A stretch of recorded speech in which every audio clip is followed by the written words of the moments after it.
Lina Rao, bonjour. Bonjour. Ravi de vous rencontrer. Ça fait 10 ans que j'avais pas fait d'interview de vous. Eh oui, ça file, hein. Vous vous rappelez pour la première fois qu'on s'est vu? Vaguement, oui. Je pense que c'était un de mes premiers projets musicaux. Vous étiez venu, c'était un studio télé. Oui. Vous aviez 4 caméras braquées sur vous, des projecteurs. Vous aviez été maquillé précédemment. Et puis, le boulot que j'avais en tant que journaliste, c'était de vous faire oublier tout ce que vous aviez autour de vous pour que vous me regardiez dans le blanc des lunettes. Ça avait marché? Oui, vous êtes un spécialiste pour ça, je crois. Ben là, vous êtes dans une émission radio. Personne, on est en toute intimité, dis-je, devant la quinzaine de personnes qui est juste en face de nous.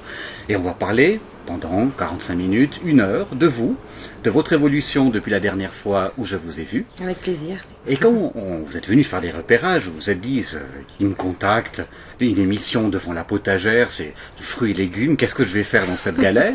Donc, un minestrone. Oui, par exemple. Et vous aviez apporté votre disque. En fait, c'est le dernier en date. Et moi, j'étais très étonné par votre couverture. Je me dis, mais mon Dieu, mais c'est pas elle. Et là, c'est vrai que là, oui. je la décris, hein, cette couverture. Oui. Bon, votre Seulement. regard est resté le même. Par contre, le reste, ça fait un peu gothique, vampirella, comme ça. Est-ce que vous reconnaissez sur cette photo? Écoutez, oui. Alors, cette photo, en fait, qui est un peu provocatrice, je pense, hein, résumait bien mes 3 titres qui sont dans ce CD. J'aimais bien jouer avec le contraste, avec les contradictions, justement innocence, et en même temps, voilà, c'est vrai qu'il y a un certain décolleté, mais assez sobre encore. Donc innocence, vous ne vouliez pas poser avec une auréole et des ailes d'ange Voilà, derrière, exactement. c'est ça? Alors, enfin, c'était vraiment, je pense, la photo qui résumait ces 3 titres. Il y a donc Innocence, Envie et Senivoix, il y a un titre italien qui signifie Si tu veux de moi. Voilà. Donc, on m'a toujours dit qu'il fallait mettre un peu ses atouts en avant. Vous avez bien su le faire. Et votre chanson Innocence reçoit un prix. C'est indiqué, là, il y a un petit label, vous me le lisez?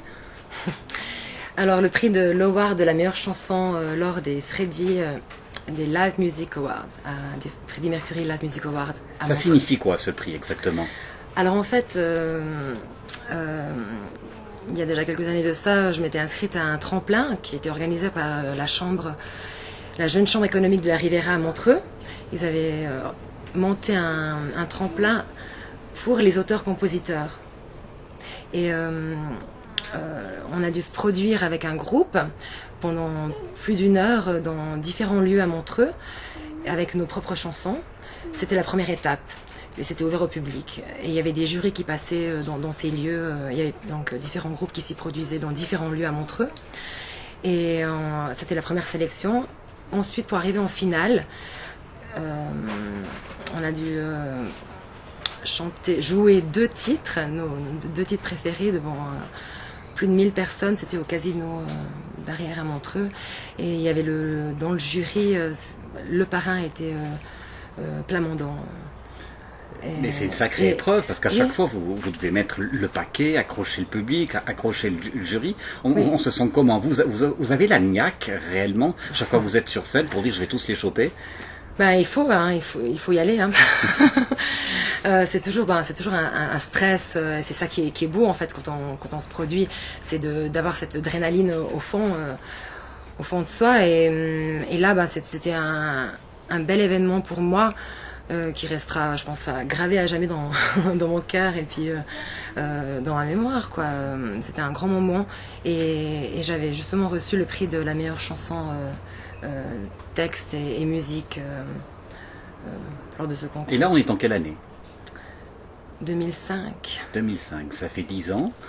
En 2005, vous vous dites, grâce à ça, je vais enfin pouvoir casser la baraque? C'est le sentiment qui arrive pour vous, ou vous tempérez?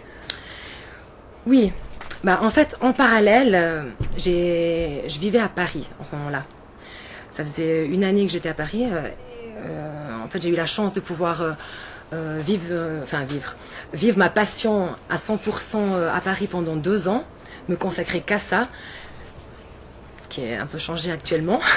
On va y venir, on va y venir. Ouais. Et Et justement, après ces 2 ans à Paris, j'ai pu sortir ces 3 titres, ce CD. Et c'était un peu le résumé de mon travail pendant 2 ans à Paris. Voilà. Ça vous laisse quoi comme sentiment, cette expérience parisienne? Bah, ça reste un merveilleux souvenir parce que je pense que si je le faisais pas à ce moment-là, je l'aurais jamais fait. C'était vraiment un moyen pour moi de... J'affine un peu. Est-ce que Ouais. vous aviez des espérances lorsque vous montiez à Paris et en revenant, vous aviez beaucoup plus de lucidité? Oui, je ne cacherai pas que au fond de moi, il y avait toujours ce rêve de percer dans la musique, bien sûr. Mais je gardais toujours les pieds sur terre. Je sais que c'est un monde difficile. Et d'ailleurs, j'étais dans une école où on était vraiment une quarantaine dans cette école à vouloir la même chose, en fait. Mais Et c'est quoi l'ambiance dans une école comme ça? On se pousse dans les escaliers, on s'enferme dans les toilettes, on non, se mord? alors vraiment pas. On a vraiment créé quelque chose ensemble. La première année, on faisait un travail collectif à travers des titres de la chanson française, et ensuite on se produisait dans des cafés-théâtres. Et vraiment, c'était vraiment un travail collectif. Et ensuite, de la deuxième année, on a monté notre propre petit spectacle avec nos propres chansons, un mini-tour, en fait, on appelait ça. Et c'était l'aboutissement de ces 2 ans de travail à Paris. On a joué au Lavoir Moderne, au Petit Théâtre, au 20e Théâtre à Paris. Et voilà, chacun avait son petit mini-tour avec ses compos, sa propre ambiance musicale. Et on a travaillé les lights, les décors, les costumes. Et voilà. Ça fait un sacré bagage professionnel, mine de rien. Ouais. Oui, non, c'était vraiment, c'était vraiment une belle expérience. Ouais. Et bien sûr, quand j'espérais. Non, au fond de moi, j'avais envie d'aller plus loin, mais il n'y a pas que ça, je pense. Vous avez décidé de vivre Dans la vie. Oui, vous êtes donné un espace de vie. Exactement.